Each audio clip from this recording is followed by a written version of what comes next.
Yeah, and a lot of the chatter on social media today seemed to be around the concept of, why are we sitting on our hands? And I think, you kind of saw Atlanta be the first ones to make a move, getting Kevin Stefanski and doing it pretty quick. And I mean, for some of these jobs that I would consider, more mid tier, I don't think Atlanta was at the bottom in terms of preferable.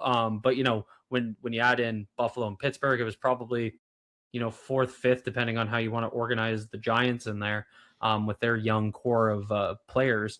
And then you see, Robert Sala get moved on pretty quick. And I think everybody's anxiety is coming from a couple places. So first of all, Salah was someone that was of a lot of interest. So obviously, once he goes, it's like, oh, okay, what's going on? Like, I would have loved to have him in our finals. He was my number two. If you look at my final five from last week, so I think that's creating a lot of anxiety. But what I've learned is, and we haven't done this since 2008, and this process is anxiety inducing because you have to manage the your interviews in relation to just coaches moving on in the playoffs. Like, I think we would all agree that we'd like to see Clint Kubiak get a second interview. Well, we might not be able to do that until after this week, if they're going to be patient during the break between conference championships and the Super Bowl. So, if you want to give guys that are high up on your list, and I mean, you can throw Davis Webb in there, you can throw Vance Joseph in there, given they're with the Broncos.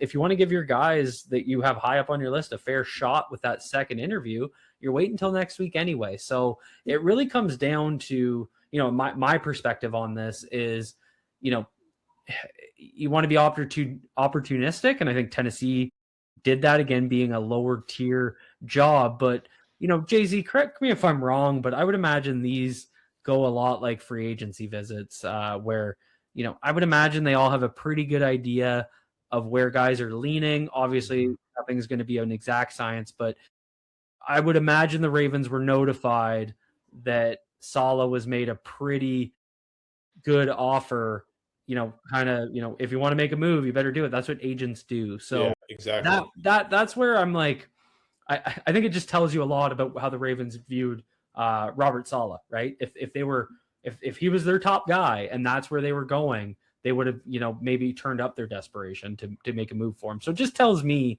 he probably wasn't high up on that list. And on the flip side, it tells me he wasn't even that competitive because I imagine the feedback to Salah's agent would have been like, listen, he's in the top three. You may as well be patient here. And then he can make a decision from there, of course. But if he really wanted to be with the Ravens and the Ravens had him at the top, I think you would have seen a little bit more patience there. So I think what I'm trying to say is you can take a little bit of information about how they viewed Robert Saleh from this outcome.